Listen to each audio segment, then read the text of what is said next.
Salmo 49, versículos 7 e 8, diz-nos assim: ao irmão, verdadeiramente ninguém o pode remir, nem pagar por ele a Deus o seu resgate, pois a redenção da alma deles é caríssima, e cessará a tentativa para sempre. Que Deus nos abençoe. Eu quero pensar com vocês hoje o que Jesus foi fazer na cruz por nós. Preste atenção, o que Jesus foi fazer na cruz por nós. Irmãos, quando Paulo diz, escrevendo aos Efésios, no capítulo 1, aquele texto que todos nós conhecemos muito bem, a partir do verso 4, quando ele chega no verso 7, ele diz assim, que em Cristo nós temos a redenção. Guarde bem essa palavra, a palavra redenção. Ou seja, quando Paulo usa essa palavra, ele tem em mente o resgate lá no Antigo Testamento, lá na Velha Aliança. Então Paulo está trazendo um ensino para o Novo Testamento, baseado no resgate, baseado na remissão dos pecados no Antigo Testamento, baseado na compra, no pagamento. Adão, ele condenou a humanidade à morte espiritual e física, todos nós sabemos disso, e aconteceu uma perversão geral. Adão jogou a humanidade numa dívida impagável, exigindo dos pecadores um resgatador. Esta é a imagem que o Antigo Testamento mostra sobre uma das mais importantes doutrinas da fé cristã, a doutrina da redenção. Preste atenção. Essa doutrina, ela é explicada em detalhes no livro de Ruth. Você gosta do livro de Ruth? Já leu o livro de Ruth? Onde Boaz, ele resgata toda a dívida que havia na família de Noemi, e ele o faz por completo casando com Ruth. Então essa doutrina é explicada em detalhes nesse livro, uma vez que Boaz, ele é parente de Noemi. E o que é interessante é que o Boaz não seria nem o primeiro na linha sucessória para efetivar a lei do levirato. Esse parente mais próximo, ele tem que abrir mão para que Boaz assumisse essa posição. Então Boaz se tornou o resgatador do nome, dos bens, da família de Elimeleque, até casar com Ruth. Para Israel, irmãos, redenção era tão importante que fazia parte da vida diária deles. Isso era algo corriqueiro para eles. Estava na lei. Levítico capítulo 25, versículos 24 e 25 diz assim: portanto, em toda a terra da vossa possessão dareis resgate à terra. Preste atenção, se teu irmão empobrecer e vender alguma parte das suas posses, então virá o seu resgatador, seu parente, e resgatará o que o seu irmão vendeu. Se você não entender o resgate, você não vai entender a doutrina da redenção. Preste atenção, se você não entender a doutrina do resgate, você também não vai entender a doutrina da redenção. É comum, quando nós falarmos em redenção, em salvação, nós pensarmos em perdão de pecados, nós pensarmos em salvação, nós pensarmos em que nós estamos livres da condenação, da culpa e da penalidade imposta pelo pecado, e também livres do inferno. Todas essas questões, elas são verdadeiras, mas ela não é o resgate em si. Todos esses pontos aqui, perdão dos pecados, faz parte do resultado da redenção, mas não é o conceito de redenção em si. A redenção na Bíblia é algo que Deus criou, preste atenção, instituiu e ensinou em detalhes ao longo dos séculos, para que a humanidade entendesse a morte de Cristo. Então o que Deus faz?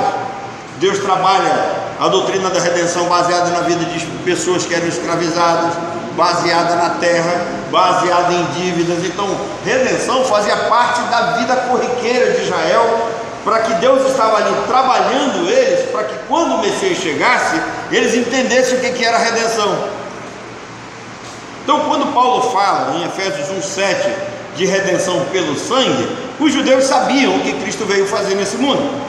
Não era algo estranho porque eles conheciam esse tema tanto na prática quanto no âmbito espiritual. Paulo pega o exemplo do resgate civil, que estava na lei, e aplica para o resgate espiritual. Então Paulo pega o resgate civil e ele aplica para o resgate espiritual. Todos nós sabemos de qual que o salário do pecado é o quê? É a morte. E o que peca se torna o quê? Escravo do pecado. Presta atenção, aquele que comete pecado, ele é o quê? Escravo do pecado. Então a humanidade em Adão pecou, caiu em desgraça. Ela precisava de um resgate, porque a sua dívida diante de Deus era impagável. Irmãos, é um absurdo alguém pensar em salvação pelas obras, porque aquilo que nós devemos a Deus com relação ao nosso pecado é impagável. Nenhum ser humano teria condições de pagar. Então Jesus veio realizar um resgate e por fim a dívida contraída por Adão imposta sobre todos nós. Você está entendendo até aqui? Por isso o Salmo 47, o Salmo 49, os versículos 7 e 8 diz que o pecado gerou uma dívida impagável, que nós não tínhamos como pagar, e o que é pior, não havia nenhum outro homem no nosso nível que pudesse pagar. Por quê? Porque todos pecaram. Então Deus em Cristo se fez homem, puro, santo, sem pecado, para nos resgatar dessa dívida impagável. Agora você entende um pouquinho mais de redenção. O homem tem uma dívida impagável diante de Deus. O próprio Deus se faz gente na pessoa de Cristo e vem efetuar um resgate nos moldes do Antigo Testamento. E esse resgate também se torna um resgate espiritual. Apocalipse capítulo 5, versículos 9 e 10 diz que os 4 seres viventes e os 24 anciãos, eles entoaram um novo cântico ali, ou vão entoar um novo cântico. E esse novo cântico diz o seguinte: digno és de tomar o livro e abrir-lhe os selos, porque foste morto e com o teu sangue, preste atenção, compraste para Deus os que procedem de toda tribo, língua, povo e nação, e para o nosso Deus os constituíste reino e sacerdote, e reinarão sobre a terra. O texto está falando de redenção, que não é apenas o pagamento de uma dívida, mas também é a compra de uma propriedade. O Boaz, ele não apenas pagou uma dívida, ele pagou uma dívida e ao mesmo tempo ele adquiriu propriedade. Tanto Noemi como Ruth passaram a ser propriedade dele, ele as comprou. Redenção então é aquisição. Não é apenas o resgate de uma dívida, mas o pagamento dos nossos pecados. Então, no momento que Cristo vai à cruz, derrama o seu sangue, ele não só paga os nossos pecados, ele compra as nossas vidas. Você aceita isso? Porque é muito interessante certos pregadores fazerem algum tipo de apelo: você aceita Jesus, e o cara aceita Jesus sem saber o que ele está aceitando.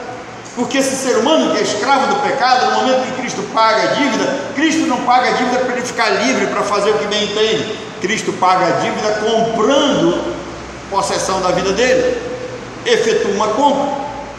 O homem nunca deixou de ser escravo. Num momento ele é escravo do pecado, num outro momento ele é escravo de Cristo, porque Cristo nos comprou. 1 Coríntios 7, 22. Colossenses 2,15 diz que na cruz Jesus despojou as potestades e os principados e tomou o despojo. Você entende o que é isso? O que é tomar o despojo? Olha só, quando Cristo morre, tem um grupo que ele foi redimido. Em Adão todos pecaram, mas quando Cristo morre, apenas uma parte, dos seres humanos, apenas um grupo foi redimido. Nós não cremos numa expiação universal, nós cremos numa expiação limitada, porque Cristo morre apenas pela igreja. Em Adão a humanidade toda cai, em Cristo apenas a igreja é livre e ela é comprada. Então na cruz Jesus derrotou o reino das trevas. Despojar aqui é um termo de guerra. E agora entenda uma coisa: o exército vencido, ele perdia tudo para o vencedor. O exército vencido perdia tudo para o vencedor. Vamos já entrar numa história legal. Quando Cristo vai à cruz, ele cancelou a dívida, ele nos libertou do império das trevas, garantindo o reino dos céus. Se o Espírito Santo abrir o seu entendimento e você entendeu o que redenção significa, se você entende que foi comprado, você sabe que pertence a Deus, você é propriedade exclusiva dele. Observe o que Pedro diz para nós: vós porém sois nação santa, sacerdócio real, povo, propriedade exclusiva de Deus, foi adquirido, foi comprado, tá? Tudo que você tem pertence a Deus por despojo. Você foi resgatado, você foi comprado, assim como Ruth. Se Cristo foi à cruz em seu lugar, ele não pagou apenas 10% da sua dívida. Preste atenção nisso. Cristo foi lá e ele não pagou apenas 10% da nossa dívida. Se Cristo nos resgatou, ele nos comprou. Ele não comprou apenas 10%, ele comprou tudo, 100%. Foi claro? Você entendeu? Você concorda? Então preste atenção, que agora vai começar a lição. Depois dessa introdução, para você entender o que é redenção, o que é resgate, o que é compra, agora vai começar a lição. Domingo passado eu lhes falei de seitas falsas, para trazer a vocês esse precioso ensino de hoje. A salvação de Jesus, ela é muito diferente das seitas. A salvação bíblica é pela graça, mas ela não é de graça. Eu vou repetir, tem gente que confunde as coisas. A salvação é pela graça, mas ela não é de graça. Nós cantamos, eu sei que foi pago o quê? Um alto preço. Fomos resgatados, mas temos uma dívida com aquele que pagou a nossa dívida. Mateus 13, 44, vai aparecer a parábola do tesouro escondido. A parábola do tesouro escondido diz o seguinte: o reino dos céus é semelhante a um tesouro oculto no campo, o qual certo homem, tendo-o achado, o escondeu, e transbordante de alegria vai, vende tudo o que tem e compra aquele campo. Mateus 13, 45, o reino dos céus é também semelhante a um que negocia e procura por boas pérolas, e tendo achado uma pérola de grande valor, vende tudo o que tem e a compra. Você sabe o que isso significa? O reino de Deus vale a vida de todos os homens, de todos os eleitos, de todo o povo de Deus. Romanos 10, versículo 9, ainda falando de salvação. Como hoje seria um culto de missões, esse texto cai como uma luva. Se com tua boca confessares a Jesus como o Senhor, e em teu coração creres que Deus o ressuscitou dentre os mortos, serás salvo. Preste atenção que a maioria das seitas por aí ensinam você confessar Jesus como Salvador. É comum fazer uma pergunta: quem é Jesus para você? De imediato as pessoas dizem meu Salvador. Mas por que não dizem meu Senhor? Se Paulo diz que para ser salvo a pessoa precisa confessar Jesus como o Senhor, nós temos que confessá-lo. O que Paulo tem em mente? A figura de um escravo que foi resgatado e agora é livre, e na condição de livre ele se curva diante do seu Senhor, ele agradece por ter sido comprado, ele honra esse Senhor por ter sido liberto, ele sabe que era um escravo endividado, ele sabe que não tinha como pagar, nem com que pagar, e a dívida era tão astronômica que ele precisava de alguém que o resgatasse, que pagasse a dívida. Em outras palavras, nós nascemos espiritualmente mortos, impedidos de chegar a Deus e de ter vida eterna, e Deus por sua graça nos resgatou, ele nos comprou. Por isso que nós precisamos observar o que diz o Salmo 24. Eu não sou dono daquilo que eu penso que eu tenho, O que é meu? Não é nada. Salmo 24, do Senhor é a terra e a sua plenitude, os homens e tudo que nela há. Tudo pertence a Deus, tudo vem do Senhor. Você não é o dono do seu nariz. Acho interessante isso. As pessoas, de vez em quando, dirão: eu sou dono de quê? Do meu nariz. Não, querido. Você não é dono do seu nariz. Você nunca deixou de ser escravo. Antes você era escravo de Satanás, escravo da carne, escravo dos prazeres, escravo do pecado. Agora você é escravo de Cristo. 1 Coríntios capítulo 6, versículo 19 e 20, Paulo diz assim para nós. Vocês conhecem esse texto: acaso não sabeis que o vosso corpo é santuário do Espírito Santo, que está em vós, o qual tendes da parte de Deus, e que não sois de vós mesmo? Você não é de você mesmo.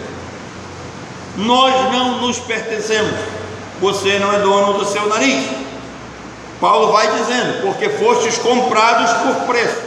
Agora, pois, glorificai a Deus no vosso corpo. Sabe o que Deus está dizendo através de Paulo? O corpo que você pensa que é seu é meu. Deus está dizendo: o corpo que você pensa que é seu é meu. Você não pode pagar o que eu comprei. Você não pode estragar o que eu comprei. Você não pode pegar e fazer o que quiser com aquilo que é meu.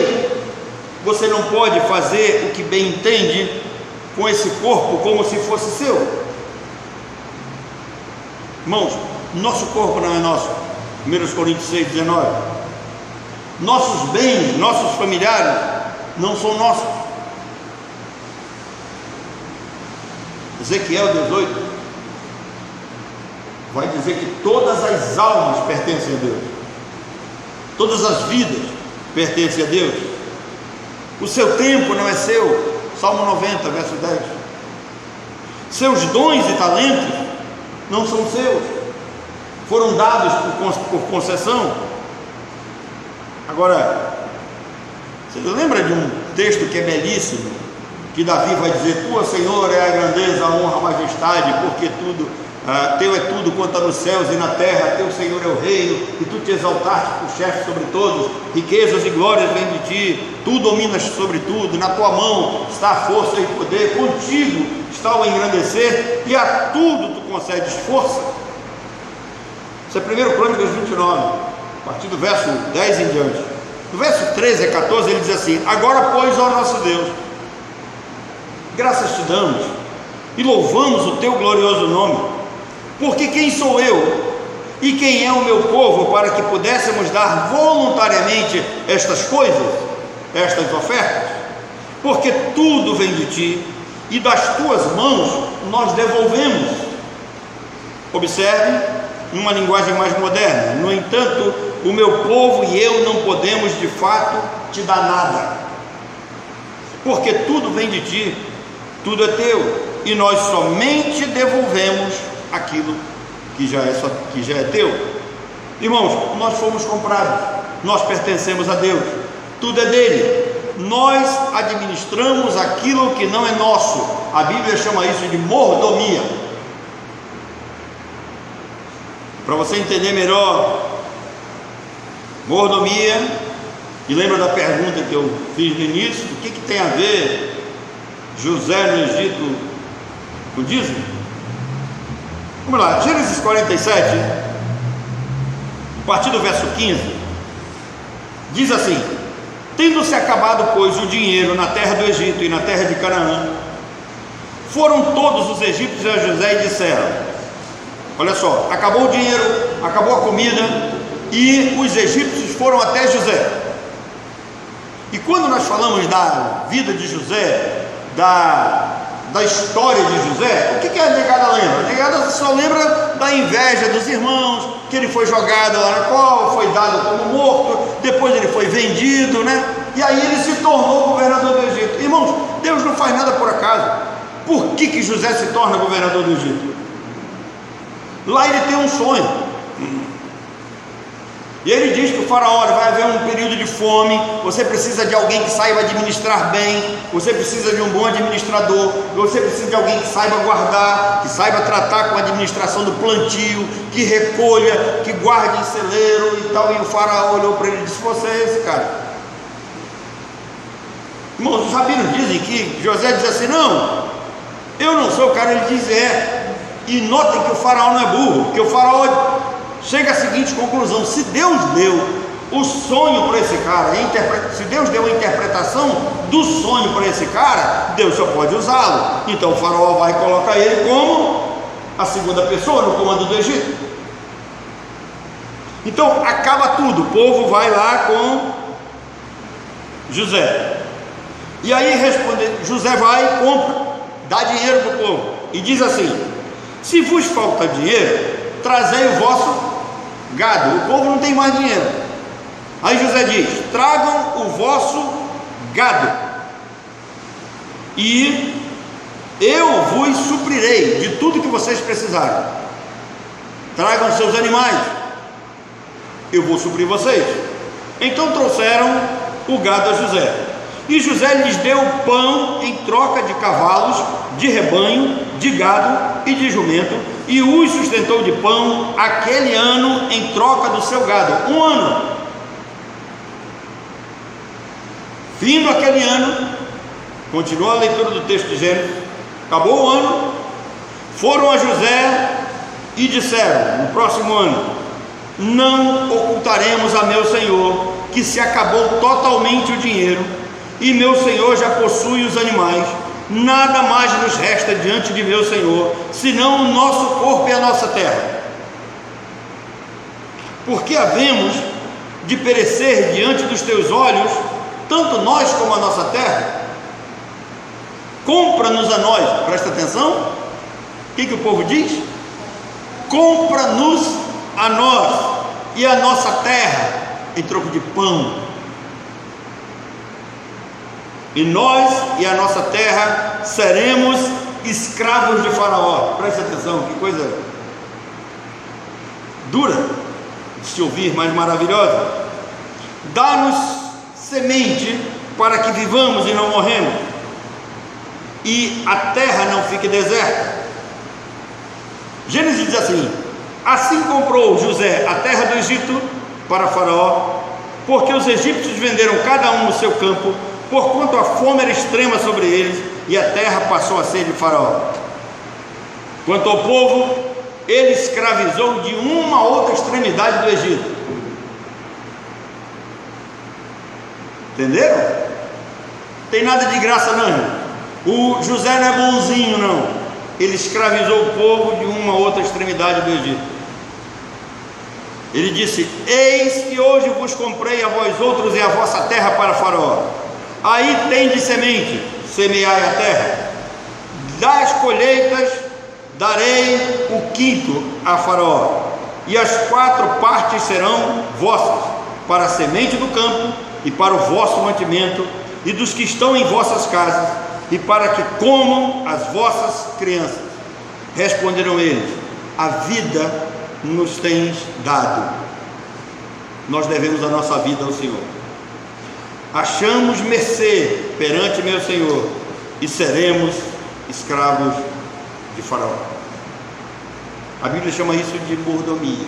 Eles não têm mais nada, e Faraó e José coloca nas mãos dele a terra, a semente, para eles plantarem, para eles produzirem, e eles vão dar um quinto para Faraó, e vão ficar com um quarto para eles, e vai sobrar 10%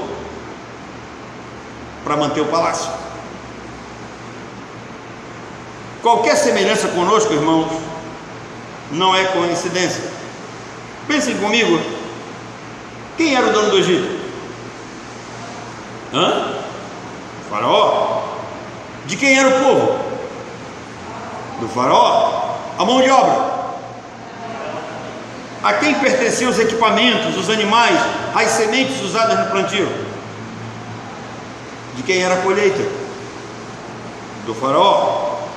O povo não tem nada, e ele recebe grande parte de 0,800 das mãos de José. E aí o José determina uma porcentagem para ser devolvida. Vocês acham que o povo reclamou? Vocês acham que o povo chamou José de ladrão? Chamou o faraó de injusto?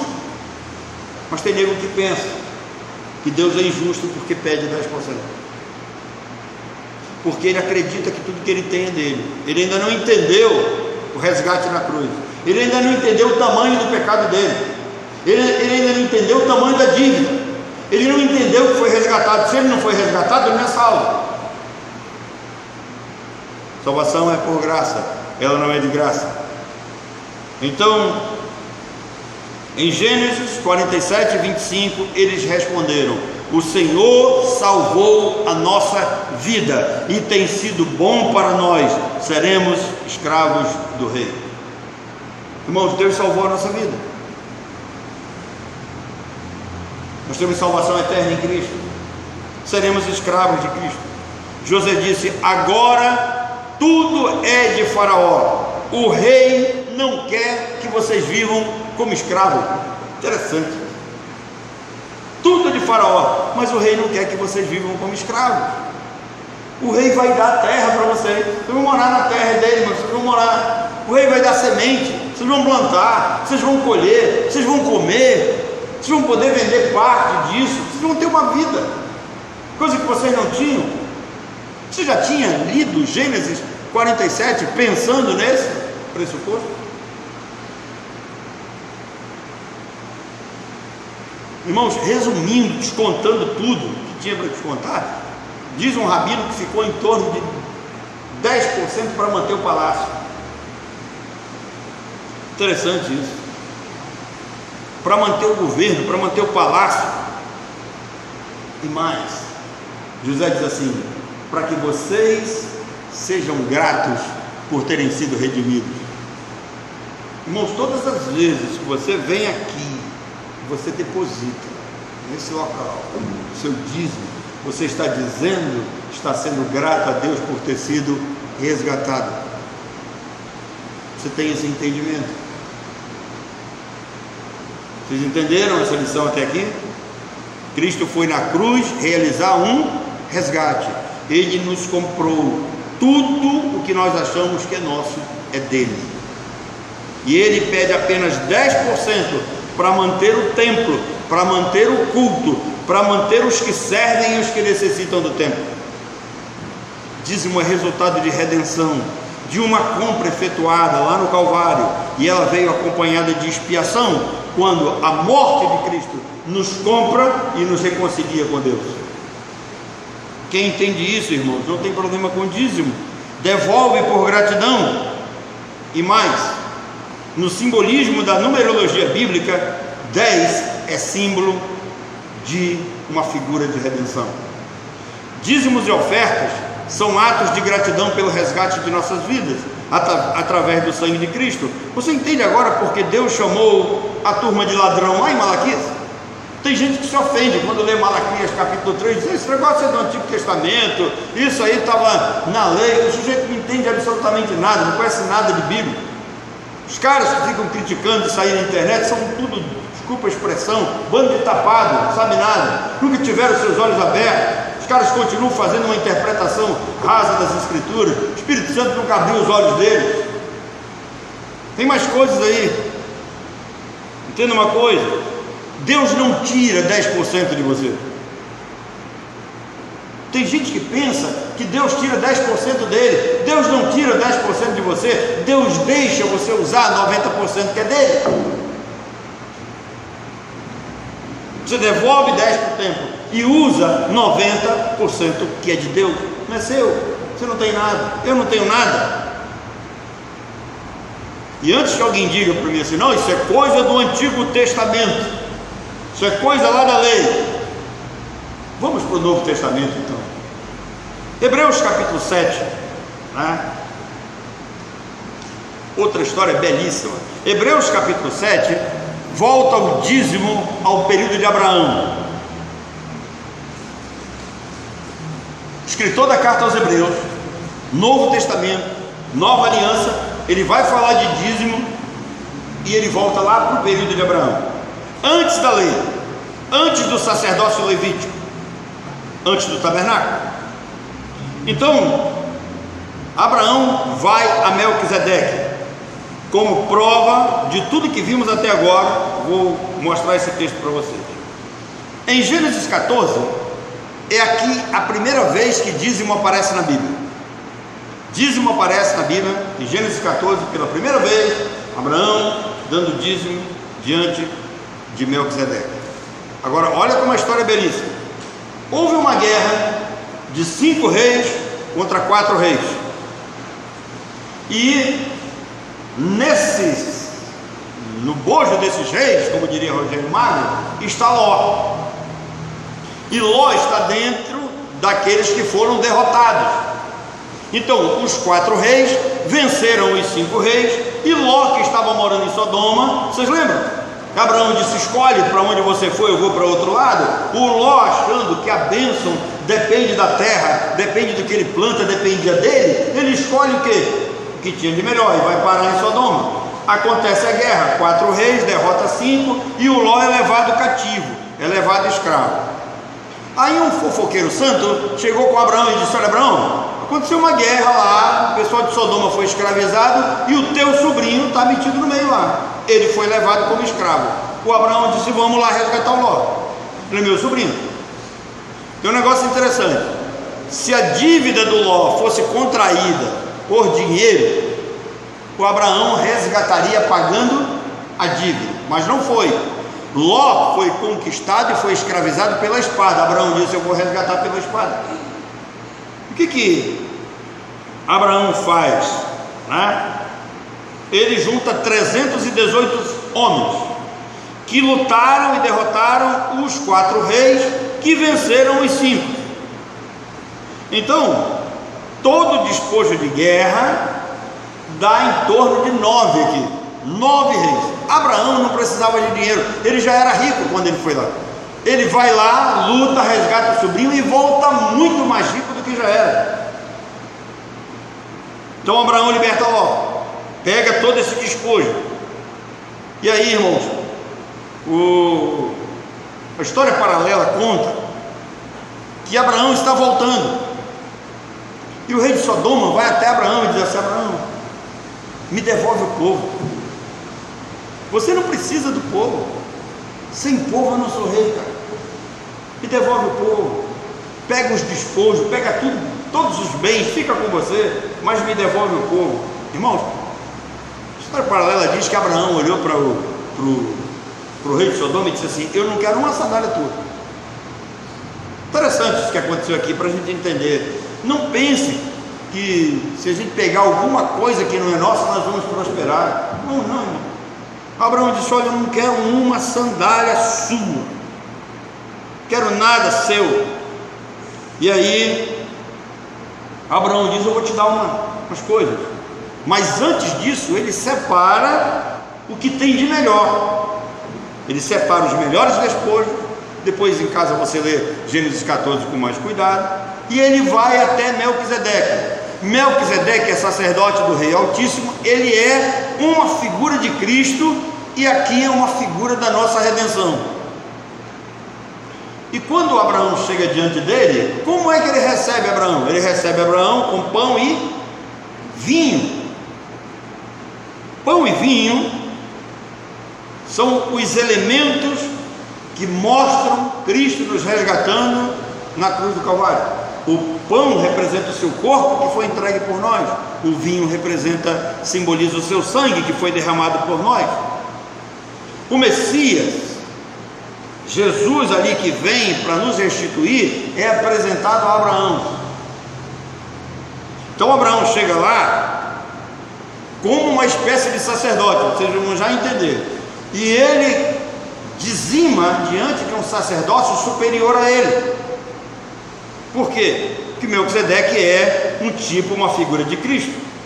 O verso 4 garante que o inferior, ele é abençoado pelo superior. Então, se Melquisedeque abençoou Abraão, Abraão é o homem da qual viria a antiga aliança, a lei.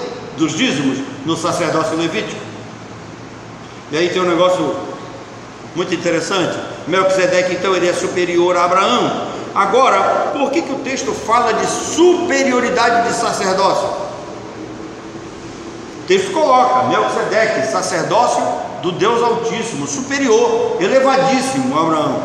Por quê? Porque Melquisedeque ele é superior a Abraão. E a resposta é muito simples.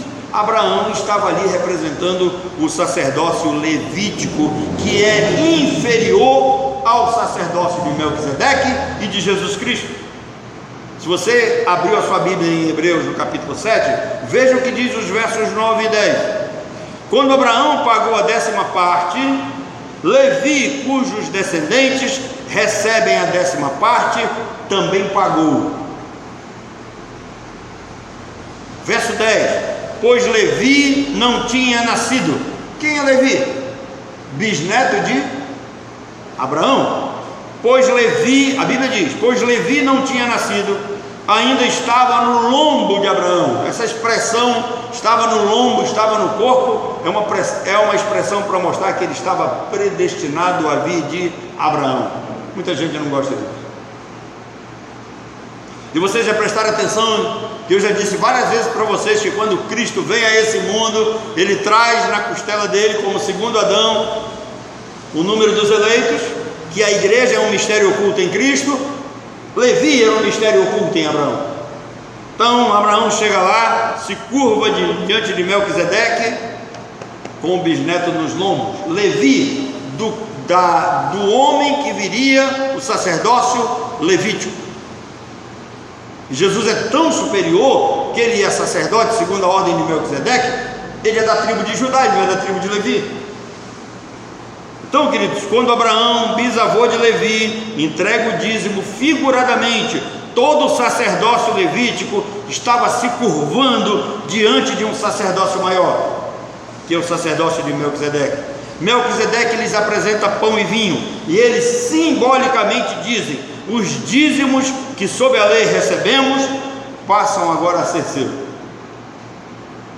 Dá para você entender? Quando Abraão chega lá, representando o sacerdócio levítico, um Levi nos seus lombos, e ele apresenta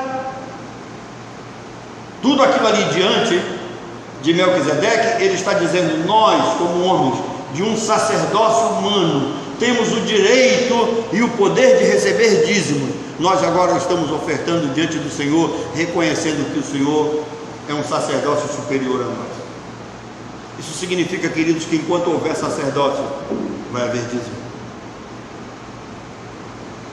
E mais, sem dúvida alguma, o inferior, ele recebe a bênção do superior. Abraão se curva diante daquele que tipifica o Senhor Jesus Cristo, delegando a Cristo o direito de recolher os dízimos dentro de uma aliança superior. Você consegue entender isso?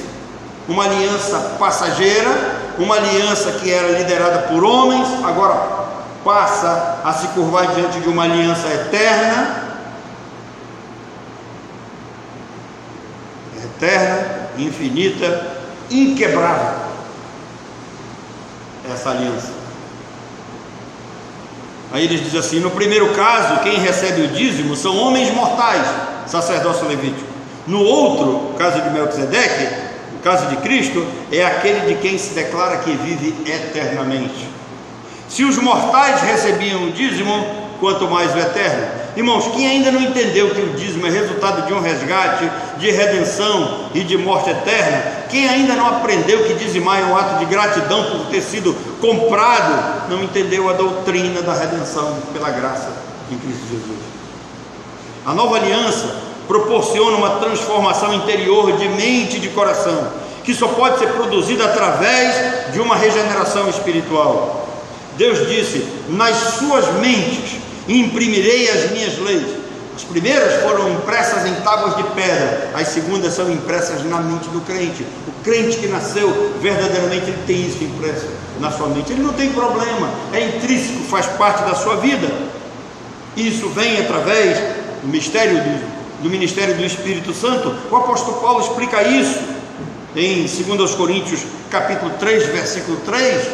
quando ele fala que as tábuas antigas vieram escritas pelo dedo de Deus em tábuas de pedra, depois elas foram quebradas, aí houve uma segunda, mas essa da qual nós estamos vivendo debaixo da nova aliança, vem para nós escrita pelo dedo de Deus na nossa mente, na nossa alma. A antiga aliança determinava que os conceitos da lei só fossem ensinados pelos líderes religiosos. Os crentes da nova aliança que vivem pela graça são ensinados pelo Senhor, são guiados pelo Espírito Santo que habita no seu interior. Os crentes que vivem por fé recebem poder para andar nos caminhos do Senhor, guardando os seus estatutos. Quem não dizima sobre a nova aliança, ou faz por ignorância, ou faz por avareza, porque realmente não quer, ou porque ainda não entendeu o que é salvação pela graça, o que é redenção. A salvação, como eu lhes disse, ela é pela graça, mas ela não é de graça. Um dia perguntaram a Jesus: isso aqui é lícito pagar tributo a César? Vocês lembram o que Jesus disse? O que Jesus disse, Branco? Dai a César o que é de César. Ele pede uma moeda. Você tem uma moeda aí? Eu quero dar uma moeda para ele aí. A moeda tinha a cara de César. Ele disse: de quem é essa cara sem vergonha aqui? Jesus não perguntou dessa forma, claro, né? Isso aqui é adendo meu. De quem é essa filho? De quem? Isso é de César. Então Jesus diz: olha, dai a César o que é de César, e tem uma moeda, tem o outro lado da moeda, e dai a Deus o que é de Deus. Irmãos, é tributo. Sabe o que Jesus está dizendo? Você deve tributo a César e você deve também tributo a Deus. Você não deve só a César, você deve a Deus que comprou você. Mateus 23. Eu nunca vi esses pregadores que criticam o dízimo explicando esse texto. Eu nunca vi. Mateus 23 diz assim: ai de vós, escribas e fariseus hipócritas, porque dais o dízimo do endro, do cominho e da hortelã, e tendes negligenciado os preceitos mais importantes da lei: a justiça, a misericórdia e a fé. Preste atenção que Jesus diz: devias, porém, fazer estas coisas sem omitir aquelas. Olha aí, o que Jesus criticava, irmão, não era o que os fariseus faziam. Eles faziam direito. O que Jesus criticava era a maneira como eles faziam, que era errado. Eles dizimavam das coisas mínimas e estava certo. O fariseu era tão melhor do que nós, que ele separava o dízimo para Deus de tudo o que ele ganhava, do endro. O que é endro? Um temperozinho sem significado algum, coisa mínima, né? Cominho, tempero, hortelã. E aí Jesus diz: vocês devem fazer sim isso, sem omitir. Quer dizer, vocês devem tirar o dízimo do mínimo, devem dar a Deus, sem negligenciar a justiça, a misericórdia e a fé. Jesus disse: vocês devem dizimar das mínimas coisas, mas não podem deixar de lado a misericórdia e a fé. Irmãos, vocês não podem deixar de ser justos, Jesus disse aos fariseus. E se ele diz isso aos fariseus, você sabe o que ele disse para os seus discípulos em Mateus 5:20? Se a nossa justiça não exceder, Jesus diz assim: por isso eu vos digo, se a vossa justiça não exceder em muito a dos escribas e fariseus, vocês jamais vão herdar o reino dos céus. É possível que todas as vezes que Jesus criticasse os fariseus, os discípulos ficassem dando aquela risadinha no canto da boca, né? E aí Jesus diz: olha, se a vossa justiça não exceder em muito, não é pouquinho, não, muito, as dos escribas e fariseus, vocês jamais vão herdar o reino dos céus. Sabem como todos nós deveríamos dizimar? Eu acho bonito o jeito que a gente faz. Canta um hino, as pessoas vêm aqui, colocam, né? Depois se sentam, nós oramos. Mas eu estive pensando,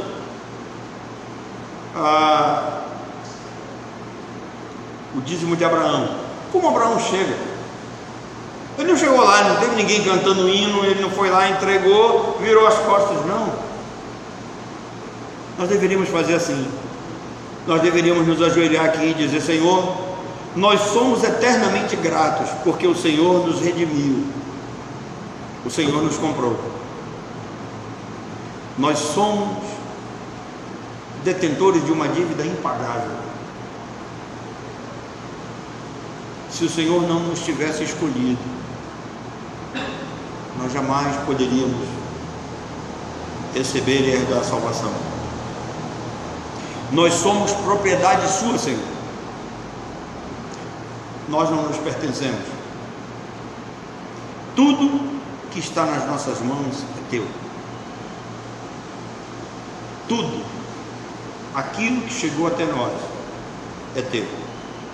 Por sua infinita graça, o Senhor nos deixa usufruir, usar, gozar tudo que é seu. O que nós estamos devolvendo é apenas uma pequena parcela do reconhecimento que nós temos por termos sido comprados. Obrigado, Senhor, por sua bondade, porque o Senhor nos resgatou. Irmãos, que Deus nos abençoe. Que Deus nos ensine a guardar essas coisas. Vejam a profundidade de tanto ensinamento que tem aqui. Coisas que nós sequer imaginávamos que poderíamos aprender da palavra de Deus. Tem mais coisas. Hoje, fato, é o dia da Bíblia, e esse livro é o livro de Deus, e ele tem tesouros guardados que Deus não dá para todo mundo. Às vezes eu fico pensando, matutando, Senhor, tem mais coisa aqui, o que tem aqui, Senhor? Abre os meus olhos, abre a minha mente, porque, irmãos, não adianta o sujeito ter um monte de informação nas mãos se ele não sabe usar. Não adianta ele ter a palavra nas mãos dele se Deus não abrir a mente, se o Espírito Santo não iluminar, se ele não tiver pelo menos um conhecimento básico de todas as doutrinas da fé cristã. Então, quando se fala em redenção, não é apenas ir lá pagar um preço, não. Só para vocês entenderem, nós poderíamos colocar aqui duas pessoas aqui, o João e o José. O João tem uma dívida que ele não consegue pagar, e a lei do resgate diz que se o José pagasse, a dívida estava paga, mas o João passava a pertencer ao José. E aí Deus faz isso conosco, e em toda a sua palavra ele fica ensinando para nós que nós fomos comprados por um alto preço, por um grande preço, nós fomos resgatados, nós fomos adquiridos, nós somos propriedade exclusiva de Deus. Quando foi que nos tornamos? Quando Ele nos comprou na cruz. E olhando mais profundamente a doutrina, quando Ele nos escolheu antes da fundação do mundo, que Ele determina que seríamos resgatados pelo sangue do Senhor Jesus Cristo derramado na cruz do Calvário, nós já estávamos sendo redimidos. Antes que houvesse luz, houve resgate na cruz. Então pense nisso. Se você foi comprado, você deve entender que tudo que você usa, tudo que você tem, não lhe pertence, pertence a Deus. E nós deveríamos seguir o exemplo de Abraão, separar o que nós temos de melhor.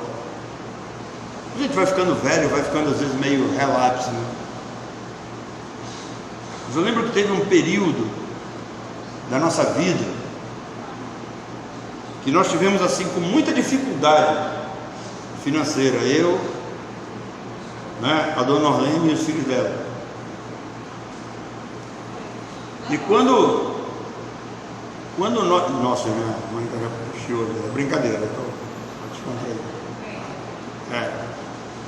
E quando eu recebia, olhava assim, não dá. E se eu fosse avarento, jamais seria fiel, meu Deus, nunca deixei ser fiel ao meu Senhor. Mas nós pegávamos, o que nós fazíamos?